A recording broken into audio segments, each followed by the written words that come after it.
ఆగు. ఇన్నాళ్ళు నీలాంటి పెంకి పెళ్ళాన్ని దొరకటం నా తలరాత అనుకుని భరించాను, కానీ చివరికి నువ్వు ఇలా బరి తెగించి ఊరి మీద పడతావు అనుకోలేదే.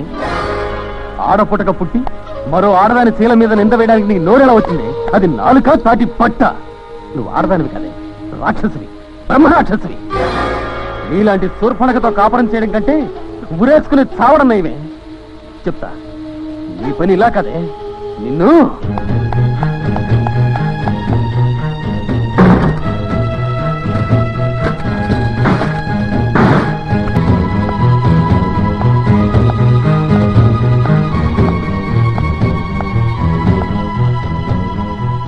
ఈ రోజు నుంచి నీ చావు నువ్వు చావు.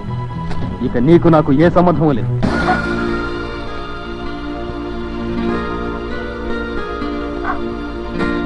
ఇన్నాళ్ళు అంతో ఇంతో నీ పుట్టింటి సొమ్ము తిన్న పాపానికి నీ మొండితనం, బండతనం, రాక్షసత్వం అన్ని భరించాను. ఇక నా ఓపిక చచ్చిపోయింది. నీ కొంప, నీ బతుకు నీకే వదిలేసి నేనే వెళ్ళిపోతున్నాను. రాజా వాసిరెడ్డి వారి ఆడపడుతులా బతుకుతావు, లేకపోతే మొగుడు వెలిసిన ఆడదానిలా బజార్న పడతావు. నీ ఇష్టం, నీ కర్మ. అనుభవించు. ఏమండి, తప్పులన్నీ మీ దగ్గర పెట్టుకుని నన్నంటారేటండి? ఎవరైనా చనివిస్తేనే చంకనెక్కుతారు, లొంగే కొద్దీ నెత్తికెక్కుతారు. పెళ్ళైనా అంతేనండి. నేను కాపురానికి వచ్చిన మొదటి రోజునే చంప పగలగొట్టి ఈ చోట ఇదే అని మీ కాళ్ళు చూపిస్తే అక్కడే పడుండేదాన్ని కదా. నేను నెక్లెస్ అంతా పుచ్చుకున్నప్పుడే తను చాచి కొట్టి ఇలాంటి తప్పుడు పనులు చేయొద్దంటే మళ్ళీ తలెత్తదన్నా?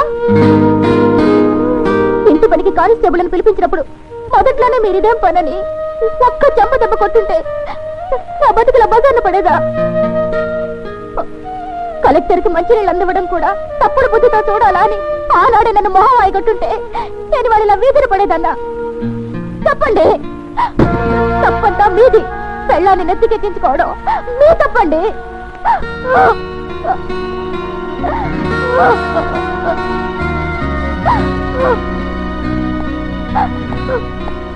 సౌందర్య,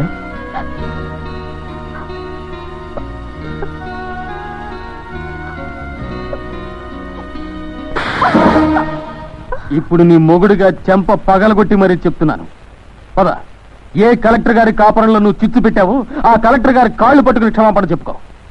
చూస్తావే? పద.